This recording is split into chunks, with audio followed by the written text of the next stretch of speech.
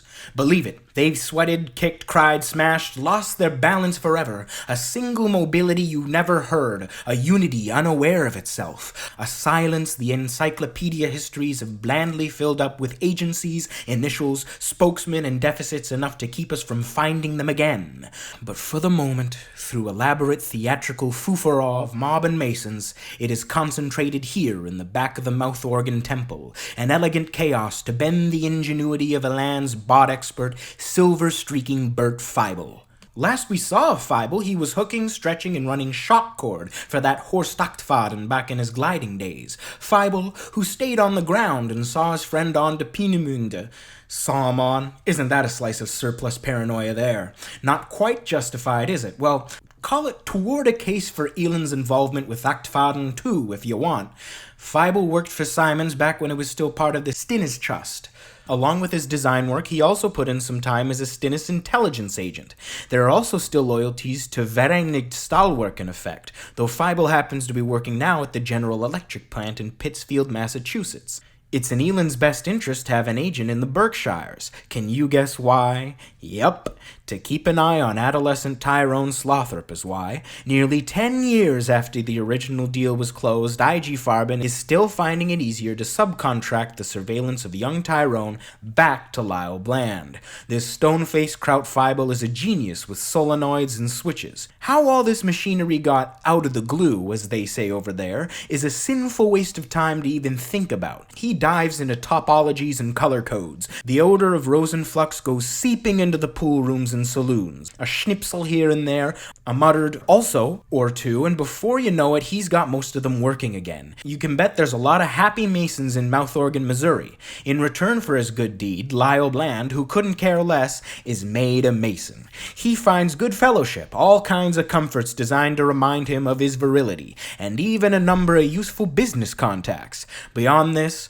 all is just as tight as that business advisory council. Non-Masons stay pretty much in the dark about what goes on, though now and then something jumps out, exposes itself, jumps giggling back again, leaving you with few details but a lot of awful suspicions. Some of the American founding fathers were Masons, for instance.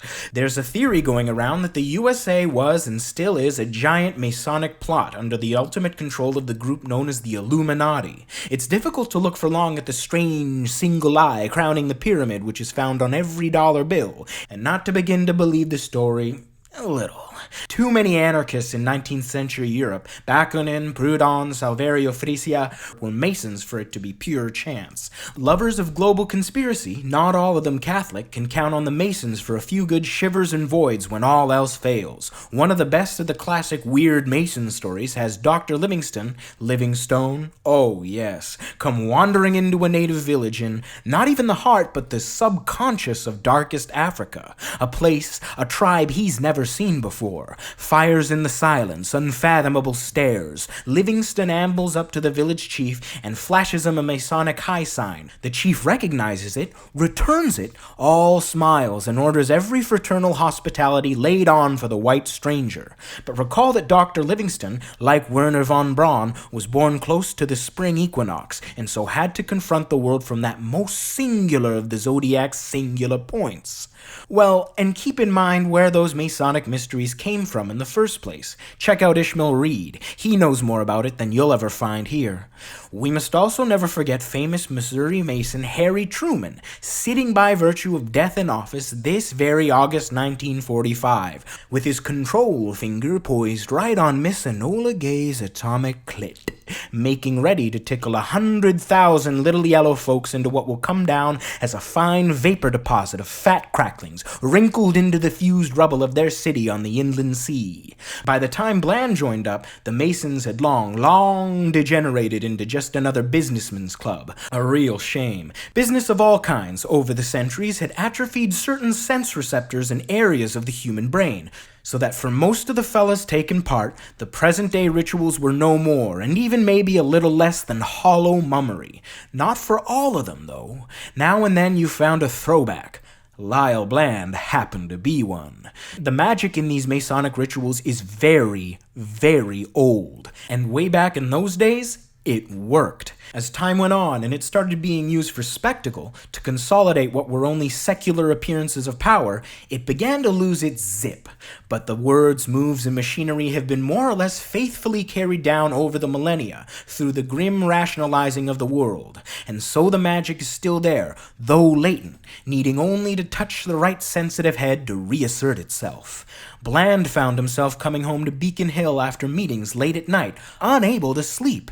He would lie down in his study on the Davenport, not thinking about anything in particular, and come back with a jolt, his heart pounding terribly, knowing he'd just been somewhere, but unable to account for the passage of time. The old American Empire clock beat in the resonant hallway. The girandole mirror, passed on by generations of Blands, gathered images in its quicksilver pool that Lyle couldn't bring himself to face.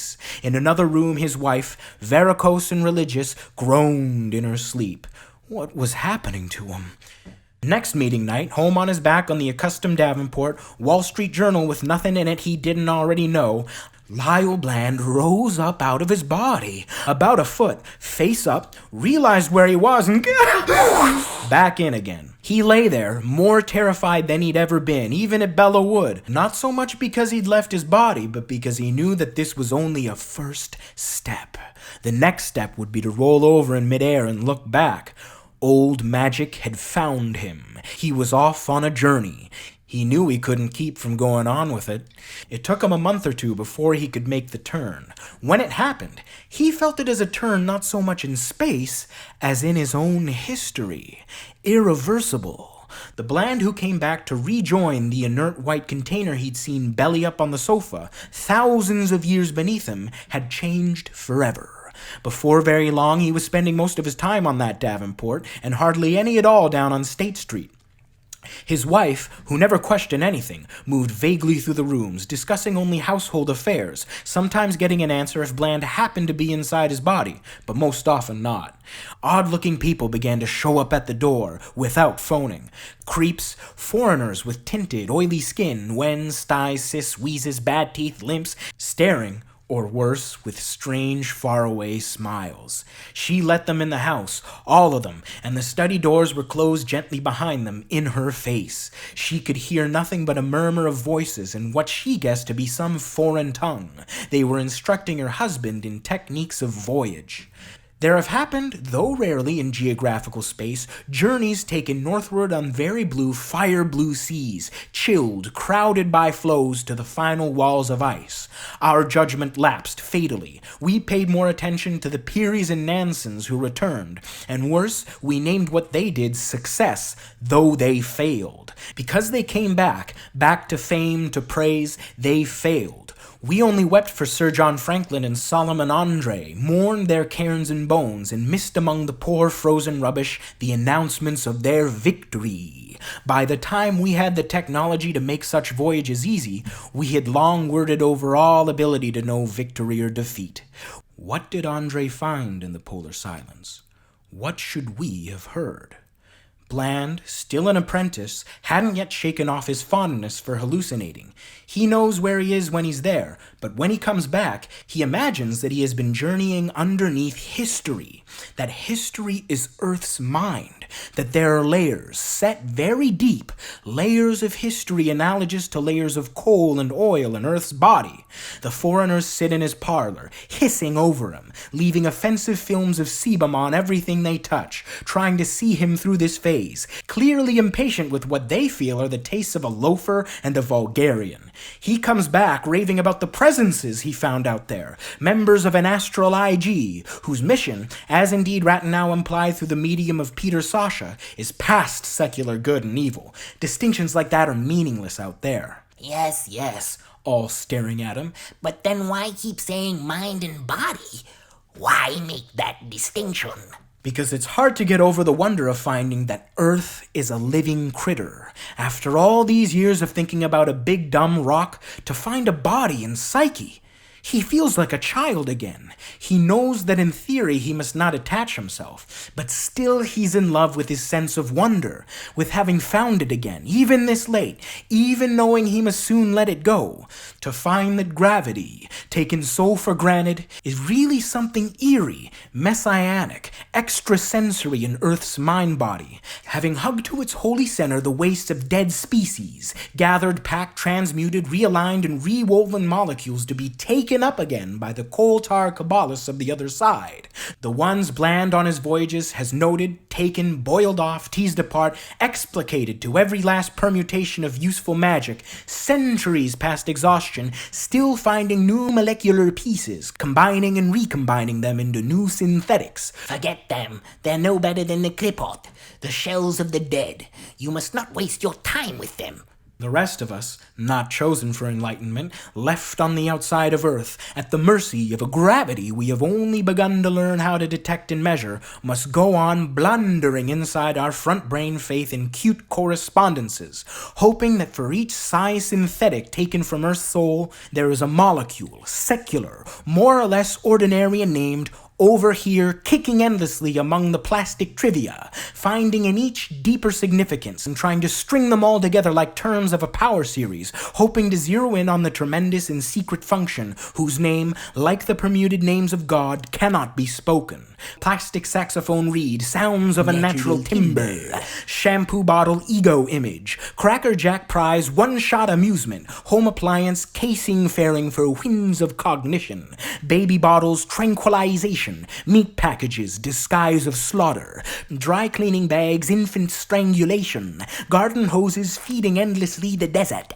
But to bring them together in their slick persistence in our preterition, to make sense out of, to find the meanest sharp sliver of truth in so much replication, so much waste. Lucky Bland to be free of it. One night he called his whole family together around the Davenport in the study. Lyle Jr. came in from Houston, shivering with first-stage grip from contact with the world where air conditioning is not so essential to life. Clara drove down from Bennington, and Buddy rode the MTA in from Cambridge. "As you know," Bland announced, "I've been taking these little trips lately." He was wearing a simple white smock and holding a red rose. He looked unearthly, all were later to agree. His skin and eyes had a clarity which is seldom encountered except on certain spring days at certain latitudes just before sunrise. "I have found," he continued, "that each time out I've been traveling farther and farther. Tonight I am going out for good. That is, I'm not coming back.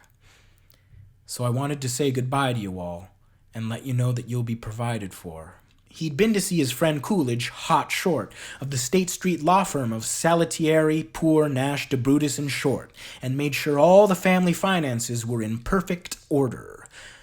"I want you to know that I love you all. I'd stay here if I could, but I have to go. I hope you can understand." One by one, his family came up to say goodbye. Hugs, kisses, handshakes done, Bland sank back into that Davenport's last embrace, closed his eyes with a dim smile. After a bit, he felt himself beginning to rise. Those watching disagreed about the exact moment. Around 9:30, Buddy left to see The Bride of Frankenstein, and Mrs. Bland covered the serene face with a dusty chintz drape she received from a cousin who had never understood her taste.